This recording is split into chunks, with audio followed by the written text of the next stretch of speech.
उनका कहना था कि यूपीए सरकार से कि बेहतर रियल एस्टेट बिल को मोदी सरकार ने बिल्डरों के लिए बना दिया है। ये रिपोर्ट देखिए।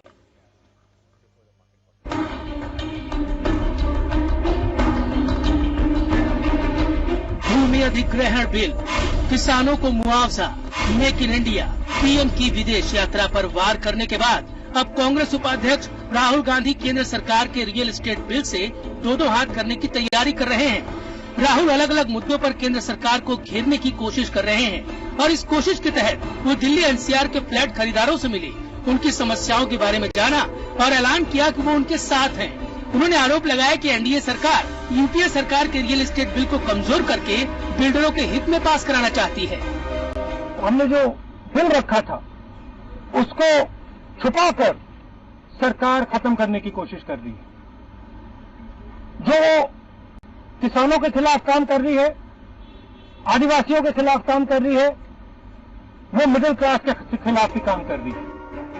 एक निजी रिसर्च कंपनी के मुताबिक देश भर के बिल्डरों के 25% प्रोजेक्ट देरी से पूरे हो रहे हैं। वो ग्राहकों से मनमानी कर रहे हैं। दिल्ली एनसीआर का हाल तो और बुरा है। 2013 तक गुड़गांव में सिर्फ 33% प्रोजेक्ट वक्त पर पूरे हुए, जबकि नोएडा में महज 20%। कुछ ऐसा ही हाल दिल्ली और मुंबई का भी है। 2012 मई में बुक किया था अपना फ्लैट और इन्होंने मुझे बोला था कि 2000 दिसंबर के अंदर ये पोजीशन दे देंगे और आज तक इन्होंने कोई पोजीशन नहीं दिया। ना ही वो पेनल्टी दे रहे हैं, ना ही पोजीशन दे रहे हैं। I am paying the EMI as well as the rent. Congress का आरोप है कि केंद्र की मोदी सरकार ने उनके रियल एस्टेट रेगुलेटर बिल में 118 बदलाव किए हैं, जिसमें से कई बिल्डरों के हित में हैं। एनडीए सरकार ने बिल को कमजोर किया है। ये बिल कैबिनेट में मंजूर हो चुका है, लेकिन इसे संसद में पेश किया जाना है। सरकार का कहना है कि इस बिल से बिल्डरों पर लगाम लगेगी। ये जो रियल एस्टेट बिल है, ये शुद्ध रूप से कंज्यूमर फ्रेंडली है। जो बिल्डर है, जो जमीन माफिया है, उनके खिलाफ है। अमेठी में किसानों की परेशानी बढ़ी है कि नहीं? ओले पड़े हैं कि नहीं? क्या जाकर उन्होंने अमेठी और रायबरेली के किसानों का दुख पूछा है?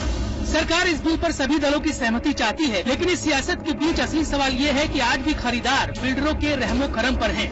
लोगों के घर के सपनों पर बिल्डरों की जबरदस्ती का ग्रहण लगा हुआ है। अरुण कुमार सिंह, दिल्ली, IBN 7। रात 8 बजे का एक बड़ा सवाल है और वो सवाल ये है कि आखिर किसका रियल एस्टेट बिल बेहतर है, एनडीए का या फिर यूपीए का? आपको क्या लगता है? अगर आपका जवाब एनडीए है तो टाइप करें IBN 7 स्पेस देकर ए लिखें। अगर आपका जवाब यूपीए है तो IBN 7 स्पेस देकर बी लिखें। इसे हमें 51818 पर SMS कर दें और आपकी राय कार्यक्रम के आखिर में हम आपको दिखाएंगे।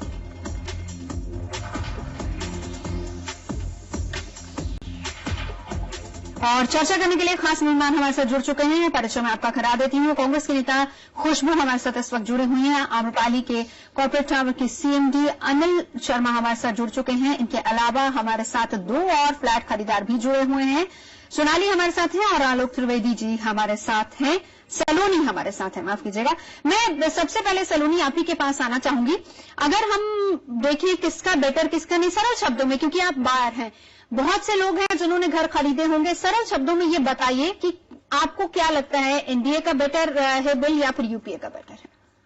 बिल जो है वो यूपीए का ही बेटर है, क्योंकि जो एनडीए का जो बिल है वो पूरा का पूरा बिल्डर फ्रेंडली है। हाँ। और जो यूपीए का बिल था वो पूरा बायर फ्रेंडली था। तो इसलिए मेरे हिसाब से जो ये बिल है यूपीए का बेटर है। और इसने तो एनडीए ने तो हमारा सारा का सारा वो कर दिया है कि सब कुछ जो है बिल्डर के फेवर में किया। ठीक है। आलोक जी, अगर एक आम आदमी घर खरीदने जाएगा, उसमें बहुत सारी चीजें होती हैं, बहुत सारे ऐसे हिडन पॉइंटर्स भी होते हैं जो शायद लोगों को समझ में नहीं आते हैं। मोटी मोटी चीजें बिल्डर की तरफ से लोगों को बता दी जाती हैं, लोग फ्लैट खरीद लेते हैं और उसके बाद तमाम चीजें जो छिपी होती है वो धीरे धीरे करके बाहर आती हैं। अब इसमें आपको क्या लगता है, अगर कोई आदमी, कोई व्यक्ति अपने लिए घर खरीदना, आशियाना खरीदने जा रहा है, तो क्या चीजें ऐसी जो छुपी हुई जिनका खास ध्यान रखना होगा उसको? सबसे पहले मैं आपको ये बता दूं, एक मिडिल क्लास जो है उसको ज्यादा कानून के बारे में नहीं पता होता। उसको सिर्फ ये पता है कि अगर कोई प्रोजेक्ट को कोई नेशनलाइज्ड बैंक लोन दे रहा है, इसका मतलब वो प्रोजेक्ट सही है। पर प्रॉब्लम इसके बाद चालू होती है, बिल्डर आपसे 10% की पेमेंट ले लेते हैं, अभी आपको प्रोसेस भी नहीं बताते। 1 महीने के बाद में आप से बिल्डर बायर एग्रीमेंट साइन कराया जाता है, जो आपको आधे घंटे पढ़ के आप साइन कर देते हो, आपको ये भी नहीं पता उसके अंदर क्या क्या लिखा हुआ है।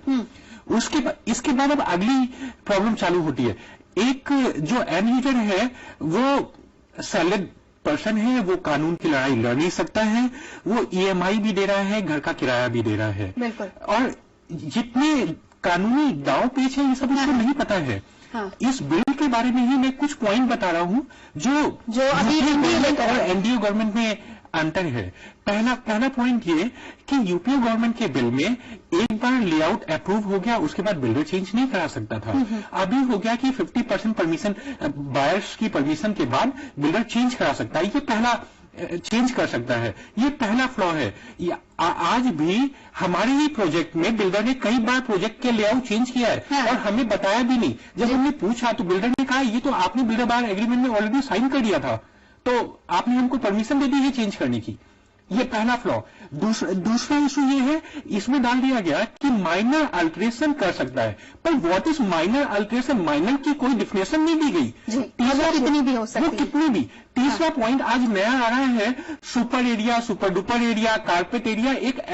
एक मेरे जैसे पर्सन को कुछ पता नहीं है कि एक्चुअली ये क्या है। मेरे को ये पता, अगर मैं एक घर में रहता हूं तो उस कमरे का साइज क्या है, 10x10 क्या है, वो भी भ्रम की स्थिति है उसमें भी। यानी काफी चीजें जो ऐसी हैं जिसमें भ्रम की स्थिति है। खुशबू, हमारे साथ किरीट सोमैया जी भी जुड़ चुके हैं, बीजेपी की तरफ से आऊंगी आपके पास। खुशबू, मैं आपसे जानना चाहूंगी किस तरीके से आप बायर्स की मदद करने वाले हैं? हमारा जो यूपीए का जो बिल पहले से बना हुआ है, उसमें आपके शो में जो 2 लोग आए हैं वो ही कह चुके हैं आपसे कि वो टोटली बायर फ्रेंडली था। यूपीए का सिर्फ यही एक मकसद रहा है कि हमारे जो लोग हैं, हमारे जो मिडिल क्लास लोग हैं, उनका एक ही सपना होता है कि अपना घर हो। वो आलोक जी ने जो कहा है वो बिल्कुल सही है कि वो ये नहीं सोचता कि उसमें क्या क्लॉजेज हैं, उसमें क्लॉजेज भी हो, ifs and buts and sections में ब्रैकेट्स A1 B E, वो सब उसके समझ में नहीं आता। उसको सिर्फ यही रहता है दिमाग में कि मेरा खुद का घर है, मेरा खुद का घर मुझे मिलने वाला है, आज मैं पैसा भर रहा हूं। और बिल्डर कहता है कि अगले 1 साल के अंदर घर की चाबी में वो दूसरे प्रोजेक्ट में हाथ नहीं डाल सकता। लेकिन अभी जो एनडीए का जो नया रूल जो वो ला रहे हैं, बिल में जो चेंजेस ला रहे हैं, उसमें कम कर दिया 50%। मतलब एक बिल्डर ने एक यहां पर घर खड़ी करने की बात की है, लोगों से, खरीदारों से पैसे लिए हैं, और चाहे ये शुरू हो नहीं हो, प्रोजेक्ट ए वहीं का वहीं पड़ा हुआ है, वो पैसे लेके प्रोजेक्ट बी में डाल दिए। प्रोजेक्ट बी से जो पैसे हाथ में आ जाएगी। ठीक है।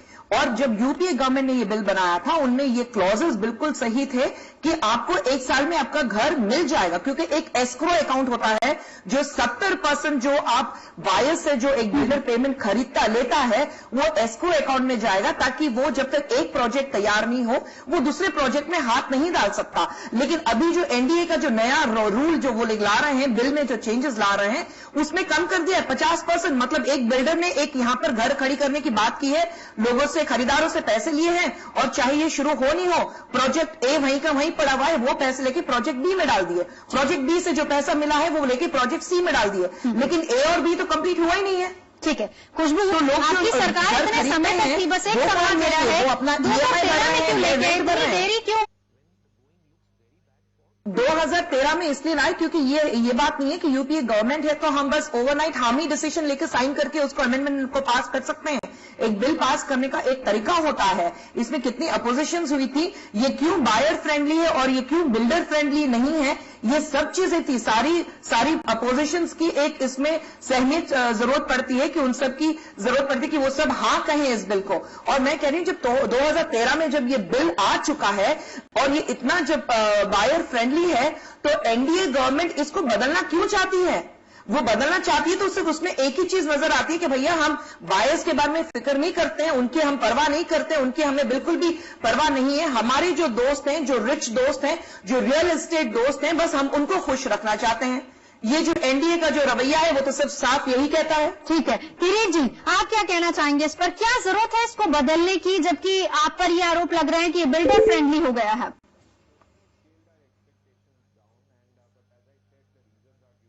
जो बदलना किसको कहते हैं? कोई चीज अस्तित्व में हो और उसको हम कुछ अमेंडमेंट लाए। ये तो कांग्रेस की बात है। सपनों का घर ऐसा सपनों में कानून, कानून जो अस्तित्व में ही नहीं लाया गया। अब ये इतना कह रहे ये बायर फ्रेंडली और बिल्डर फ्रेंडली। भैया 10 साल 10 years 10 साल आप सत्ता में थे और कोई भी कानून नहीं लाया। अब तो दूसरी पार्टी का शासन आया तो कह दिया हम आपको सपने में ये दे देते, वो दे देते, वो दे देते, वो दे देते, ऐसा करना चाहते थे। किया क्यों नहीं भैया? तो फिर वास्तव में ऐसा है कि कानून ऐसा लाना पड़ता है कि जो प्रैक्टिकल हो, इफेक्टिव भी हो, ग्राहकों की रक्षा भी करे, साथ में बिल्डिंग भी बने। मैं ये मानता हूं कि भैया कोई भी बिल का ड्राफ्ट रखा भाई साहब, आपके शो में ही 2 लोग कह चुके हैं कि ये बायर फ्रेंडली तो है ही नहीं। मैं वही आपको सुना रहा हूं कि बायर फ्रेंडली कांग्रेस खरीदने वाले हैं, जो खरीदार हैं वही तो कह रहे हैं कि बायर फ्रेंडली है ही नहीं। अब दूसरी बात मैं आपको यही, आप जरा सुनिए। सबने कहा ये तो पूरा बिल तैयार है, आप इसको बदलना क्यों चाहते हैं? अरे मेरी माता जी, आपने 10 साल क्यों नहीं लाया? और इसलिए सुनिए जरा, जो कुछ करना ही नहीं, तो हम कह रहे हैं जब ये तैयार है तो आप इसको बदलना क्यों चाह रहे हैं? मैं पूछ रही हूँ आपसे। मैं आपसे सिर्फ एक ही, अच्छा भाई साहब, मैं आपसे सिर्फ एक ही सवाल पूछती हूँ। इसमें एक क्लॉज आप लोग लेकर आए हैं। मैं सिर्फ एक सवाल पूछना चाहती हूँ आपसे। इसमें जो पहले आप सुनिए तो मैं आपसे सिर्फ एक सवाल पूछना चाहती हूँ। आप जो ये डिफरेंस बता रहे हैं, मैं पहले जी बोलिए। आप पहले ये सुनिए। कोई भी बहस में एक नियम होता है। आप बोल रही थी, मैं सुन रहा था। अब आप कुछ करना ही नहीं चाहती, आपने कुछ किया ही नहीं, और कुछ न करने के बाद में सवाल क्या पूछती हो? मैं ये कह रहा हूं, आप तो कुछ करना ही नहीं चाहती थी, कांग्रेस ने कुछ किया ही नहीं, सिर्फ सपनों में बातें की। कानून तैयार था तो बनाया क्यों नहीं? 10 साल आपने कागज पे रखा। अभी रही बात दूसरी कि भैया जो भी ड्राफ्ट आया है, उस ड्राफ्ट के संबंध में अभी भी कोई ऐसा हमें सुझाव देंगे कि भाई ये फ्लो है। कांग्रेस वाले को कहने का कोई अधिकार नहीं है। ग्राहक एक्टिविस्ट कहेंगे तो जरूर हम उसके ऊपर विचार करेंगे। जी खुशबू, कांग्रेस वालों को कहने का अधिकार क्यों नहीं है? जब कांग्रेस थी तो अपोजिशन को अधिकार था, और आज आप पावर में है तो कांग्रेस को कहने का, अपोजिशन को कहने का अधिकार नहीं है। जब कांग्रेस कोई बिल लाना चाहती थी, जब कोई लॉ लाना चाहती थी, कोई कानून लाना चाहती थी, तब आप लोग सब अपोज करते रहते थे उसको, क्योंकि आपको पूरा हक, एक जो हम डेमोक्रेसी कहते हैं, डेमोक्रेसी के हक से आपको पूरा हमने छूट दे के रखी थी, आपको आजादी दी थी। और जब आज आप कहेंगे कि नहीं ये डेमोक्रेसी नहीं है, ये बिल्कुल हमारी राज्य चलेगी, हम जो कहेंगे खाली वो चलेगा, तो आपको कहने का हक नहीं है। ये कहां की बात सही हुई आपकी? किरीट जी जवाब देना चाहेंगे इसका? हाँ जरूर। मैंने इसलिए कहा कांग्रेस सिर्फ नाटक कर रही थी। कांग्रेस ने 10 साल ये कानून नहीं है तो आज क्या अवस्था है? जो खरीदने वाला है उसको कोई सुरक्षा नहीं है। हम ये कह रहे हैं कि जो कानून का एक ड्राफ्ट सामने आया है, जो टेक्निकल एक्सपर्ट हो, सिर्फ विरोध के लिए विरोध करने वाले को अधिकार नहीं है। कांग्रेस ने किया कुछ भी नहीं और बातें करने की बात है। ठीक है, मैंने आज भी कहा कि भाई साहब, अगर आप ये कहेंगे कि खाली विरोध करने वाले लोग, मैं कह रही हूं इस लॉ जो आप लेकर आए हैं उसमें पूरे ये क्लॉज थे कि जो रेगुलेशन में है, जो लोग एक पोस्ट होल्ड करते हैं वो लोग इसके बीच में आएंगे ही नहीं। लेकिन आपका लॉ तो पूरा बदल रहा है। आप, एक सिंपल सा सवाल मैं आपसे पूछना चाहूंगी कि हमारे यूपीए के लॉ में एक था कि कारपेट एरिया को बदल के आप लोग ने रेंटेड एरिया क्यों डाला है? रेंटेड एरिया का मतलब क्या होता है?